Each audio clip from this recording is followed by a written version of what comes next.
ఏంటో ఎంత డైట్ చేద్దామన్నా అవ్వట్లేదు. ఆకలేసి ఇంటికి రావాలి కానీ రెస్టారెంట్ కి మాత్రం వెళ్ళకూడదు. ఇదేంటి రెస్టారెంట్ అన్నాడు కానీ నీళ్ళ ఉంది ఏంటి అనుకుంటున్నారా? అవునండి, రెస్టారెంట్ కే వచ్చాను.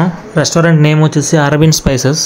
ఇందులో మంది బిర్యానీస్ ఉంటాయి. మంది బిర్యానీ అంటే ఇద్దరం ఒక ప్లేట్ లోనే తినాలి. ఇలాంటి స్టైల్ ఎప్పుడు మీరు చూసి ఉంటారు కదా, ఇలాంటి స్టైల్ గల్ఫ్ లో ఉంటాయండి. చాలా మంది ఇలాగే తింటారు గల్ఫ్ లో. మేమైతే ఫస్ట్ బిర్యానీ ఆర్డర్ ఇచ్చాం. నేను చూస్తుంటే పిచ్చెక్కిపోతుంది, చాలా ఎక్కువ రేట్లు ఉన్నాయి. అలాగే వచ్చాం కాబట్టి తినాలి. ఫుడ్ వచ్చే టైంలో అయితే అంబియన్స్ చూస్తున్నాం. అంబియన్స్ అయితే చాలా బాగుందండి. అలా చూస్తున్న టైంలో మా ఫుడ్ అయితే వచ్చింది. చూస్తున్నారు కదా, చాలా పెద్ద ప్లేట్ పెట్టారు. ముందుగా అయితే నేను చికెన్ చూస్తున్నాను. చూస్తుంటే నోరూరిపోతుంది. పొట్ట తగ్గాలంటే అంబలు తాగాలి, పొట్ట పెరగాలంటే బిర్యానీ తినాలి. నాకేంటో బిర్యానీ తినాలనిపిస్తుంది ఎప్పుడు కూడా. అందులో చికెన్ బిర్యానీ, మంది బిర్యానీ అంటే చాలా ఇష్టం. ఫైనల్లీ చికెన్ పీసులు అయితే కలర్ఫుల్ గా కనిపిస్తున్నాయి. కలర్ఫుల్ గా అంటే ఫ్రై చేసి ఉన్నాయి అనుకున్నాం, కానీ చాలా కలర్ ఎక్కువ వేసేసారు. ఫైనల్లీ చాలా ఎక్కువ తిన్నామండి ఈ రోజు. కడుపు నిండిపోయింది. సో ఒక్క మంది బిర్యానీ ఇద్దరికైతే సరిపోతుంది. ఇందులో ఉన్న చికెన్ చాలక మళ్ళీ ఆర్డర్ పెట్టాం. సో ఇది ఒక ప్లేట్ వచ్చేసి 259 పడ్డది. సో చాలా టేస్టీగా ఉన్నాయి, అందుకే ఎక్కువగా ఆర్డర్ తినేసాం. ఫైనల్లీ ఇలా మా ఈరోజు అయితే బిర్యానీ అయితే ఫుల్గా తిన్నాం. Thank you for watching.